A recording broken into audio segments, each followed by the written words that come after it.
Hello, नमस्कार दोस्तों। मैं प्रदीप कुमार हमारे इस यूट्यूब चैनल यूपीएससी लैडर में आप सबका स्वागत करता हूं।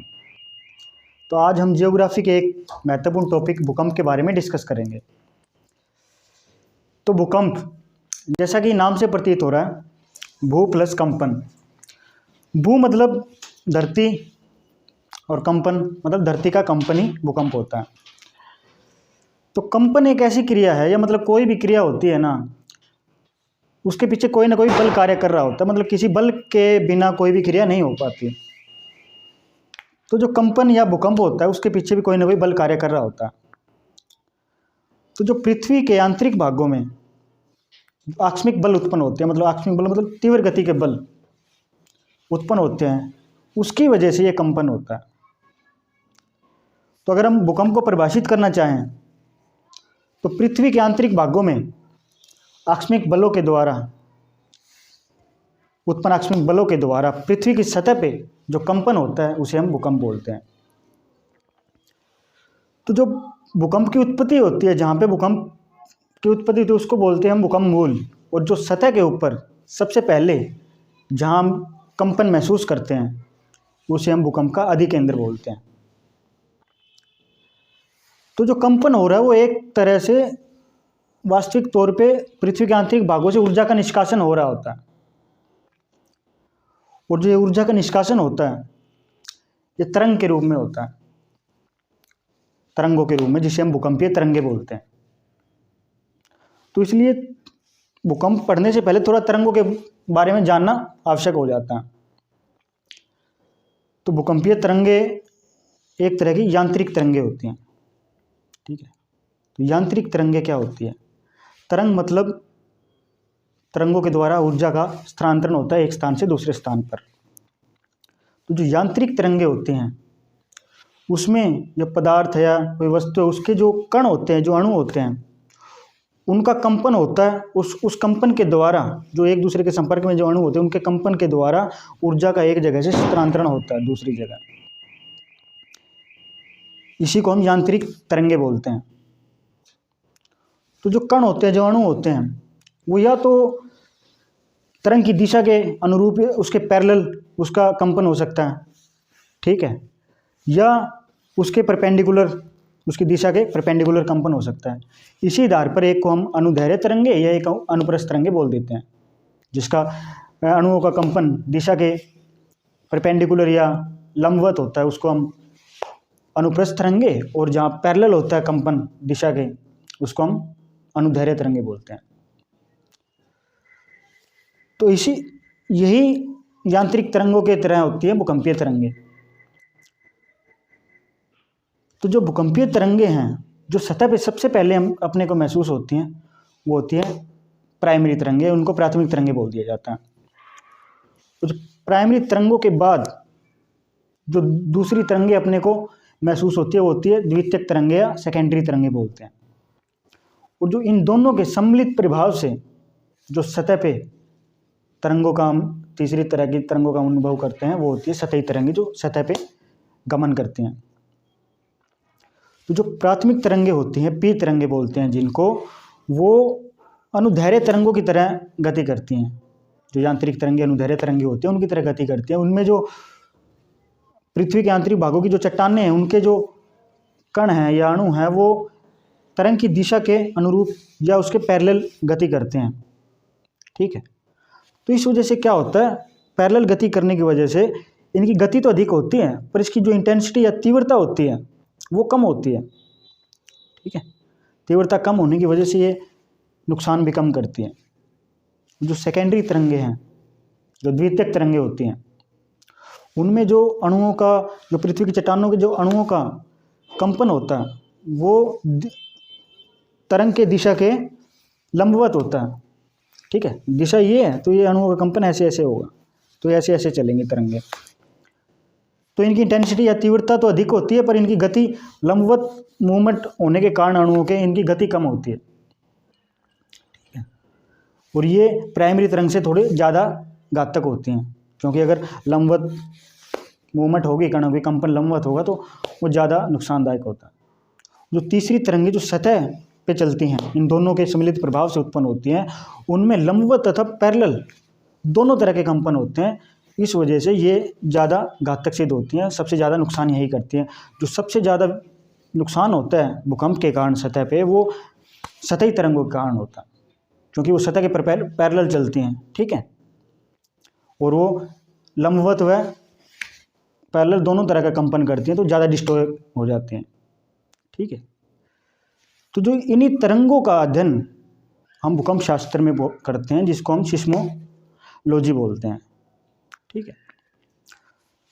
ये सिस्मोलॉजी होती है, इसमें हम सिस्मोग्राफ का यूज करते हैं भूकंप का अध्ययन करने के लिए, ठीक है। एक ग्राफ बनाया जाता है, उस ग्राफ का अध्ययन करने से हमें मालूम पड़ता है कि किस समय कहाँ पे कितनी कौन सा क्षेत्र भूकंप से प्रभावित है, कितनी इंटेंसिटी का भूकंप आया था। इस ग्राफ के अध्ययन से हम इसका पता कर सकते हैं। तो कोई भी ग्राफ बनाने के लिए हमें स्केल की आवश्यकता होती है, ठीक है। कोई भी ग्राफ बनाने के हमें स्केल की आवश्यकता होती है, ठीक है। इसके लिए हम 2 स्केल का यूज करते हैं, ठीक है, सिस्मोग्राफ बनाने के लिए। एक रिक्टर स्केल, एक मर्कली स्केल, ठीक है। जो मर्कली स्केल होता है ना, उससे हम जो भूकंप की इंटेंसिटी है, उसकी तीव्रता है, उसका अध्ययन करते हैं। उसकी इंटेंसिटी किसी भूकंप की कैसे करते हैं, पता लगा सकते हैं कोई कितना इंटेंस भूकंप था, उसकी तीव्रता कितनी ज़्यादा थी। तो वो जो भूकंप आने के बाद जो नुकसान हुआ है, ठीक है ना, उसके अवलोकन के आधार पर कितना नुकसान हुआ है, कितने क्षेत्र पे हुआ है, कितना ज़्यादा प्रभाव था, उसका अवलोकन करके फिर हम मर्कली स्केल पे उसका ग्राफ बनाते हैं। उससे हमें पता चलता है कितने इंटेंस का भूकंप आया था, ठीक है।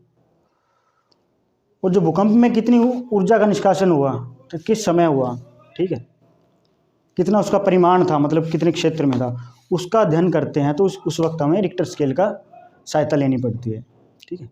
इन 2 स्केल के आधार पे ग्राफ ड्रॉ होता है, सिस्मोग्राफ बोलते हैं, ठीक है, जिससे हम भूकंपीय तरंगों के द्वारा, पी तरंग, एस तरंग के द्वारा जो भूकंप की उत्पत्ति होती है, उसका अध्ययन करते हैं, ठीक है। अगर हमें भूकंप का प्रकार या भूकंप का वर्णन करना हो, कितने प्रकार का होता है, तो कुछ आधार लेते हैं उसके लिए, ठीक है। एक तो मैंने बताया जैसे पी तरंग से उत्पन्न भूकंप, एस तरंग से उत्पन्न भूकंप, इनको भूकंपीय तरंगों की विशेषता के आधार पर हम भूकंप का विभाजन कर सकते हैं। एस तरंग के द्वारा उत्पन्न भूकंप हो सकता है, पी तरंग के द्वारा उत्पन्न भूकंप हो सकता है, सतही तरंग के द्वारा उत्पन्न भूकंप हो सकता है, ठीक है। और दूसरा जो इसके विभाजन का हम आधार बना सकते हैं, वो जो भूकंप मूल होता है, जो वो कितना गहराई में है, उसके आधार पे हम इसकी तीव्रता या इंटेंसिटी का निर्धारण कर सकते हैं। जैसे अगर 70 किलोमीटर की गहराई पे भूकंप मूल है, ठीक है, तो छिछले उद्गम क्षेत्र के भूकंप बोलते हैं उसको, ठीक है। अगर कम गहराई में भूकंप मूल होगा तो उसकी तीव्रता या उसकी इंटेंसिटी बहुत ज़्यादा होगी, ठीक है। अगर मान के चलो 300 किलोमीटर तक का भूकंप मूल है, ठीक है, तो उसको हम मध्यम उद्गम क्षेत्र का भूकंप बोलते हैं। अगर गहराई में ज़्यादा भूकंप मूल होगा तो आने में समय भी लगेगा और उसमें अड़चने भी आएंगी, तो इस वजह से उसकी तीव्रता या इंटेंसिटी कम होती है। और तीसरा हम बोल सकते हैं 700 किलोमीटर तक की गहराई का, मतलब काफ़ी गहरे मूल के उद्गम क्षेत्र के भूकंप, ठीक है। तो ये 3 तरह से इस तरह हम डिवीजन कर सकते हैं। अब मान के चलिए, मान लो 2 जगह उद्गम क्षेत्र, 2 जगह भूकंप आए, दोनों का उद्गम क्षेत्र या 70 किलोमीटर पे या 300 किलोमीटर पे दोनों का सेम था, ठीक है। फिर भी उसकी इंटेंसिटी में या उसकी तीव्रता में अपने को डिफरेंस देखने को मिलेगा, ठीक है। ऐसा क्यों, मतलब सेम गहराई पे हुए हैं तो मतलब उनका जो इंटेंसिटी है, उसकी तीव्रता वो सेम होनी चाहिए, फिर भी ऐसा देखने को नहीं मिलता, ठीक है। तो तीव्रता या उसकी इंटेंसिटी का निर्धारण, ठीक है ना, अकेला उसका उद्गम क्षेत्र या कौन सी तरंग से उत्पन्न बल है, ठीक है, बल के द्वारा उत्पन्न भूकंप है, ये 2 फैक्टर के अलावा अन्य कारक भी इसका निर्धारण करते हैं। अगर अन्य कारकों में अपने को देखना हो तो जो चट्टानी संरचना है, पृथ्वी के चट्टानों की संरचना है, ठीक है, उसका जो संगठन है, ठीक है, वो कैसा है, वो भी एक निर्धारण का एक मुख्य कारक बन जाता है। कितनी तीव्रता से कहाँ पे और कितनी फ्रीक्वेंसी के बाद, मतलब उसकी आवृत्ति क्या होगी, कितने समय के बाद या कितनी तीव्रता का भूकंप आएगा, इसका निर्धारण करने में चट्टानी संरचना एवं संगठन महत्वपूर्ण भूमिका निभाते हैं, ठीक है। मान के चलो किसी चट्टान की संरचना, ठीक है, या संगठन मुलायम टाइप का है, ठीक है, जैसे नदी बेसिन का क्षेत्र है, ठीक है, वहाँ पे जो चट्टानें होती हैं वो जलोढ़ द्वारा बनी हुई चट्टानें होती हैं, मुलायम चट्टानें होती हैं, ठीक है। तो अगर वो चट्टानें मुलायम होगी, वहाँ पे भूकंप की इंटेंसिटी या तीव्रता अधिक होगी, ठीक है, और वहाँ पे जो उसके भूकंप आने की संभावना है, उसकी आवृत्ति, फ्रीक्वेंसी, वो भी ज़्यादा होगी, ठीक। जैसे भारत में बोलना चाहूँ तो भारत का जो उत्तरी मैदानी क्षेत्र है, अगर वहाँ पे कहीं भूकंप उत्पन्न होते हैं या भूकंप मूल बनता है तो वहाँ पे उसकी आने की फ्रीक्वेंसी ज़्यादा होगी या उसकी इंटेंसिटी ज़्यादा होगी उस क्षेत्र में। बल्कि प्रायद्वीपीय भारत में कठोर चट्टानी संरचना होने के कारण वहाँ उसकी इंटेंसिटी, उसका प्रभाव देखने को कम मिलेगा। इसके अलावा आंतरिक बल, मैंने बताया भी, आंतरिक बल के द्वारा भूकंप की उत्पत्ति होती है मैक्सिमम, ठीक है। पृथ्वी के अंदर जो हलचल होती है, पृथ्वी की सतह के ऊपर जो हलचल होती है, उसके कारण जो पृथ्वी क्रस्ट मूव करता है, उसके कारण जो बल उत्पन्न होते हैं विभिन्न तरह के, ठीक है। पृथ्वी के अंदर टेम्परेचर या दाब में परिवर्तन होने के कारण डिफरेंट तरह के बल उत्पन्न होते हैं, उसके द्वारा भूकंप की उत्पत्ति होती है। इसके अलावा कुछ अन्य बाह्य कारक भी डिसाइड करते हैं भूकंप की इंटेंसिटी या आवृत्ति को। जैसे भारत में कोयना डैम था, जो कोयना नदी कर्नाटका में, कृष्णा की सहायक नदी, वहाँ पे कोयना डैम बनाया गया था। तो डैम जो जलाशय बनाया गया उसमें बहुत सारा जल भराव होने के कारण जो जल के अंदर जो अवसाद थे, ठीक है, उसका अवसाद का जमाव हो गया उस क्षेत्र में, ठीक है। अवसाद का जमाव उससे जो दाब पड़ा उस क्षेत्र में वो बढ़ गया, मतलब बहुत से अवसाद थे जो उसके अंदर जमा हो गए, मिट्टी जमा हो गई, ठीक है, उससे उस क्षेत्र में दबाव बढ़ गया। जो पृथ्वी की सतह है उस पर पर्वत है, मैदान है, पहाड़ हैं, ठीक है, पठार हैं, नदी बेसिन है, ठीक है, ये सारे के सारे ना पृथ्वी अपनी अक्ष पर घूर्णन कर रही है। घूर्णन करने के बावजूद ये अपनी पोजीशन या अपनी स्थान या अपनी अवस्थिति बनाए रखते हैं, ठीक है। उसका कारण ये होता है आइसोस्टेसिया, समस्थैतिक संतुलन बोलते हैं जिसको, ये अपना संतुलन बनाए रखते हैं, ठीक है।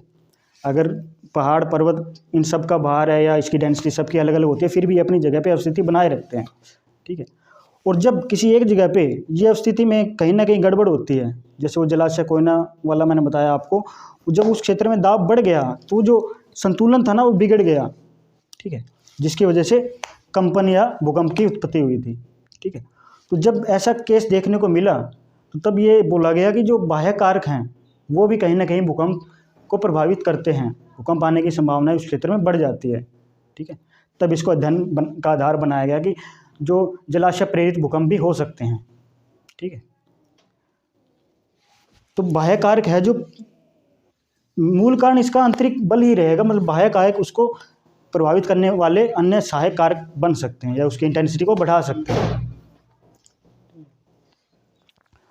अगर अब अपने को जानना हो कि भूकंप प्रभावित क्षेत्र कौन से हो सकते हैं, ठीक है, तो जब आप मानचित्र का अध्ययन करोगे, भूकंप प्रभावित क्षेत्र का अध्ययन करोगे, ठीक, तो आप डिफरेंट तरह के भूकंप जोन क्षेत्र पाओगे। जैसे प्रशांत महासागर के चारों तरफ का क्षेत्र, हिमालयन क्षेत्र भारत का अध्ययन करते हैं तो, ठीक है। तो अगर विश्व मानचित्र का अध्ययन करने पे, जो भूकंप प्रभावित क्षेत्र है उसका अध्ययन करने पे हम इस निष्कर्ष पे पहुंच सकते हैं कि जो भूकंप प्रभावित क्षेत्र है ना, वो जो प्लेट विवर्तनिक सिद्धांत के अंदर हम जो प्लेट मूवमेंट हो रही है, जो उसके सीमांत क्षेत्र है ना, उस क्षेत्र, वो वाला क्षेत्र है जो वो सारे के सारे भूकंप प्रभावित क्षेत्रों में आता है, ठीक। प्लेट विवर्तनिक सिद्धांत में हम लोगों ने पढ़ते हैं कि जो विभिन्न तरह की प्लेट होती हैं वो पृथ्वी की सतह के ऊपर उनके अंदर हलचल होती है, वो मूवमेंट करती है, वो दूसरी प्लेट एक दूसरे के साथ एक सीमांत का क्षेत्र बनाती है, बाउंड्री बनाती है, ठीक है। उस बाउंड्री वाला जो क्षेत्र होता है ना, वो सारा का सारा भूकंप प्रभावित क्षेत्र होता है, ठीक है। एग्जाम्पल के तौर पे जैसे प्रशांत महासागर की प्लेट है, ठीक है, और आप अध्ययन करोगे तो उत्तरी अमेरिका, ठीक है, और दक्षिणी अमेरिका प्लेट है जो, वो प्रशांत महासागर और नाजका प्लेट है जो उनके साथ बाउंड्री बना रही होती है, अभिसारी सीमा, ठीक है।